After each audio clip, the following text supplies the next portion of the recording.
Pesawat Israel membombardir kawasan jalur Gaza dalam sepekan terakhir. Sebanyak 52 pesawat Israel menjatuhkan hingga 120 amunisi presisi tinggi ke daerah Khan Yunis dan Rafah di Gaza selama 25 menit. Siang malam, Israel melancarkan serangan terberat dalam beberapa tahun terakhir hingga membuat kawasan jalur Gaza Palestina menjadi mencekam. Akibatnya, lebih dari 200 orang penduduk Palestina meninggal dunia, termasuk puluhan anak-anak dan wanita, serta ribuan orang lainnya terluka. Ribuan warga Palestina ini kehilangan tempat tinggal dan tidak kurang dari 40.000 lainnya terpaksa mengungsi. Serangan besar-besaran Israel ke wilayah Palestina ini dilakukan secara masif setelah para pejuang Hamas melepaskan lebih dari 3.000 roket ke wilayah Israel, menyusul bentrok Israel-Palestina di Yerusalem Timur akibat pembatasan beribadah di Masjid Al-Aqsa dan pengusiran warga Palestina. Para pejuang Hamas melakukan serangan balasan ke arah Israel melalui terowongan bawah tanah yang mereka bangun. Melalui terowongan inilah para pejuang Hamas terhindar dari serangan pesawat Israel. Sobat penyintas, seperti inilah suasana terowongan di sebuah tempat di jalur Gaza. Sejumlah militan jihad Islam memandu kami. Terowongan ini sangat panas, lembab, sempit dan rendah. Situasi dalam terowongan seperti ini bisa menimbulkan klaustrofobia. Seperti yang kita tahu, sebagian besar terowongan ini disangga dengan beton. Selain itu, untuk mencegah longsor dan melindungi dari serangan udara, Israel memiliki nama yang berbeda untuk terowongan ini, biasanya disebut dengan terowongan teror. Warga Israel menggunakan terowongan ini sebagai perlindungan terhadap rudal yang ditembakkan oleh pesawat F-35 dan F-16 serta pasukan helikopter. Terowongan ini juga terbukti efektif untuk menyelundupkan senjata dan melancarkan serangan terhadap Israel. Terowongan ini setiap harinya diawasi sangat ketat dan akses bagi jurnalis seperti ini sangat langka.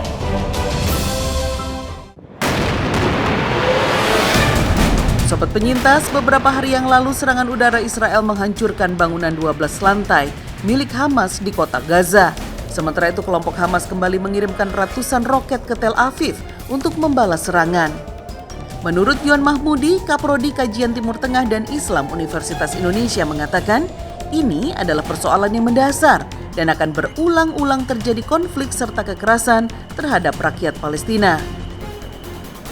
Persoalan mendasar itu berkaitan dengan proses pendudukan dan pemukiman baru yang dilakukan Israel. Jika ini tidak dihentikan, proses kekerasan terhadap Palestina akan terjadi terus-menerus. Pada tahun 2018 silam terjadi serangan udara oleh Israel. Penyerangan ini disaksikan salah satu warga Palestina bernama Mahmud Abdel Al. Mahmud Abdel Al adalah imam di Kementerian Wakaf dan Urusan Agama sejak tahun 2015 di berbagai masjid. Di antaranya Masjid Zunnurain dan Masjid Al-Hasan. Selain itu, ia adalah penghafal Al-Quran di Kementerian Wakaf dan Urusan Agama, serta menjadi imam sholat di beberapa negara, di antaranya Indonesia dan negara-negara Arab. Mahmud Abdel Al lahir, besar, dan tinggal di kawasan Gaza. Lalu setelah beranjak dewasa, ia pindah ke Indonesia. Syekh Mahmud sekarang berusia 24 tahun dan masih menggeluti serta mendalami Dirosah Islamiyah atau kajian yang mempelajari tentang dunia Islam.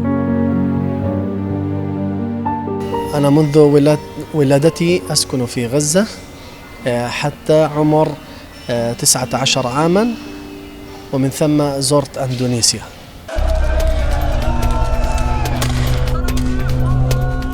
Ia mengaku sudah lama hidup dalam jajahan Israel, akan tetapi semua warga Palestina tetap sabar untuk membela dan terus mempertahankan Al-Aqsa.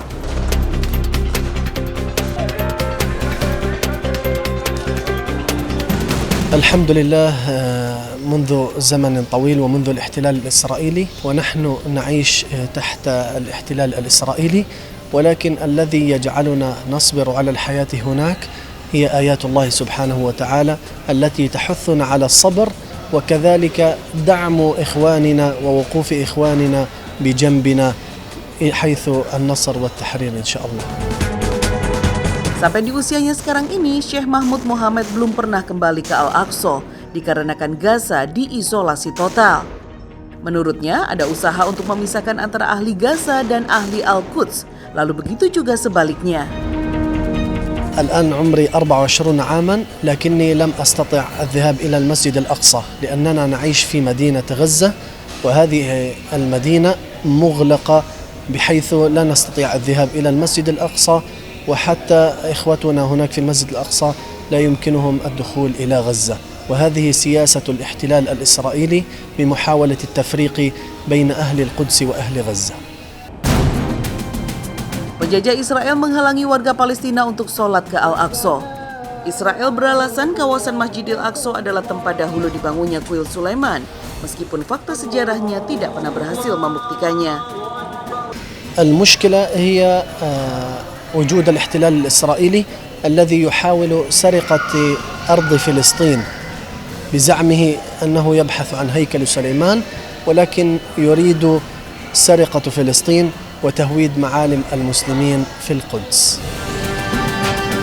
Kegiatan Syekh Mahmud selama di Palestina adalah menjadi kori dan pengurus kerajinan perkakas, di antaranya jendela yang terbuat dari aluminium. Namun usaha milik keluarganya sebagai mata pencaharian sehari-hari ini sudah rata dengan tanah akibat serangan rudal dari tentara Israel. عندما كنت في غزة أنا قارئ للقرآن وأذهب إلى الاحتفالات القرآنية والمناسبات الدينية في غزة، وكذلك كنت أعمل في عمل والدي في صناعة النوافذ الألمنيوم. Syekh Mahmud menuturkan saat itu warga Palestina khususnya masyarakat Gaza senantiasa keluar rumah untuk melawan Zionis Israel. Mereka berjuang demi kebebasan Palestina, membela Islam dan juga membela Gaza. Meskipun harus berhadapan dengan tentara Israel yang bisa mengakibatkan kematian. نعم، هناك الكثير من المظاهرات في فلسطين وعلى وجه الخصوص في غزة، وهناك مظاهرات تسمى بيوم الأرض، حيث يخرج جميع سكان أهل غزة إلى حدود غزة من أجل المطالبة بحقوق الشعب الفلسطيني، وهي أقل الحقوق بمطالبة عودته لأراضيه التي سلبها الاحتلال الإسرائيلي منذ عام 1948. Menurut Syekh Mahmud, dirinya sudah sering berdemo di perbatasan Gaza. Ia mengaku tidak takut karena menolong agama Allah dan mengangkat panji tauhid. Jika memang kami ditakdirkan mati, yaitu mati sebagai syuhada. Dan alhamdulillah saat ini dirinya masih sehat, walaupun banyak rekan-rekannya yang tidak selamat dan mati syahid. لقد شاركت في العديد من المظاهرات في حدود غزة، وكذلك تعرضت لإصابة في قدمي اليسرى، والحمد لله أنا بصحة جيدة الآن.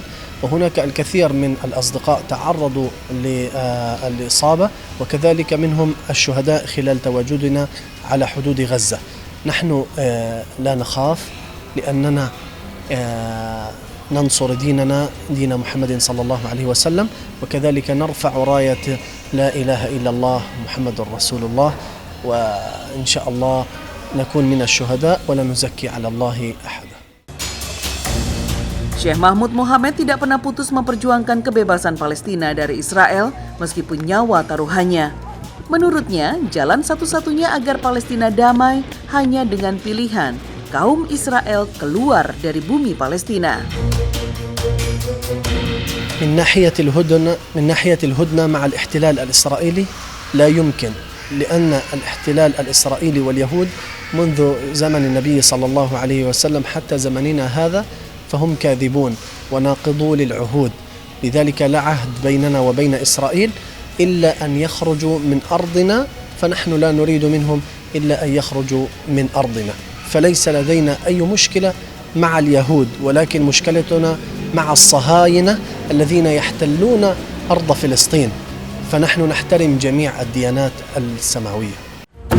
Penjajahan Israel di tanah Palestina tidak akan pernah berakhir karena tabiat kaum Yahudi yang selalu ingkar dan tidak pernah menepati perjanjian damai. نحن نوجه رسالة إلى كل العالم وعلى وجه الخصوص إندونيسيا الصديقة أندونيسيا الحبيبة وأندونيسيا القريبة من قلوبنا التي تقف معنا في كل أوقاتنا في وقت السلم وفي وقت الحرب بأننا بحاجة إليكم وبحاجة إلى دعواتكم وبحاجة إلى مساعدتكم، لذلك لا تتركونا وحدنا، فبإذن الله ستشاركون فرحة النصر والدخول إلى باحات المسجد الأقصى، وكذلك إلى العالم بشكل عام نوجه له الشكر الجزيل لدعمه لقضية فلسطين، ولكن نحتاج مزيدا ومزيدا من دعم القضية الفلسطينية. Sobat penyintas, konflik Palestina dan Israel bukanlah konflik agama, melainkan krisis kemanusiaan dan keadilan yang diderita masyarakat Palestina karena Israel. Akibat konflik ini banyak korban yang jatuh dari kedua belah pihak. Semoga kedamaian segera datang bagi masyarakat Palestina dan diberi keselamatan dari perang yang selama ini menghantui kehidupan mereka, khususnya warga Palestina yang berada di jalur perbatasan Gaza.